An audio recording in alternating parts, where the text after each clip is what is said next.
Assalamualaikum warahmatullahi wabarakatuh.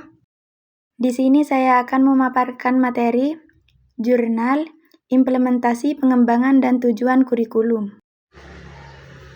Latar belakang penelitian ini umumnya menguraikan alasan perlunya perubahan atau pengembangan dalam sistem pendidikan. Jurnal yang membahas topik ini biasanya menguraikan dasar-dasar pengembangan kurikulum dalam konteks tertentu, seperti negara, jenjang pendidikan, atau bidang studi tertentu.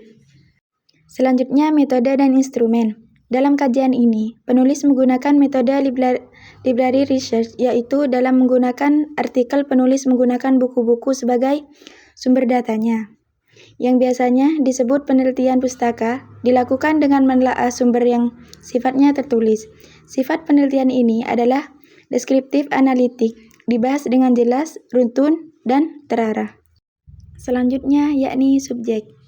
Karena metode library research, subjek penelitian biasanya berfokus pada sumber-sumber yang ada, seperti buku, jurnal, artikel, atau dokumen yang lain. Pengembangan kurikulum fokusnya adalah bagaimana kurikulum tersebut diadaptasi, diuji cobakan, dan diterapkan dalam lembaga pendidikan agar mencapai tujuan-tujuan tersebut. Pelaksanaan penelitian. Proses pengembangan kurikulum merupakan suatu kegiatan menghasilkan kurikulum baru melalui langkah-langkah penyusunan, pelaksanaan, dan penyempurnaan. Kurikulum atas dasar penilaian yang dilakukan selama kegiatan pelaksanaan kurikulum. Dalam hal tersebut bisa dikatakan bahwa terjadinya perubahan-perubahan kurikulum mempunyai tujuan untuk perbaikan.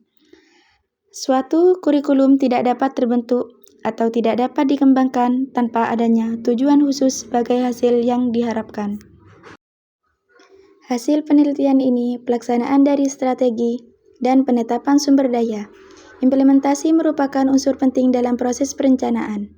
Untuk menilai aktivitas suatu perencanaan dapat dilihat dari implementasinya. Apalah arti sebuah perencanaan yang sudah matang tanpa diimplementasikan dalam kegiatan yang nyata? Kelebihan dari jurnal ini seperti pemahaman mendalam. Jurnal memberikan pemahaman yang lebih dalam proses pengembangan kurikulum, mulai dari perencanaan hingga implementasi. Yang kedua, pengetahuan terkini.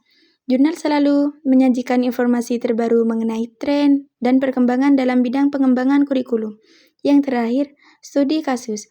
Banyak jurnal yang menyajikan studi kasus nyata, sehingga pembaca dapat melihat bagaimana teori diterapkan dalam praktik.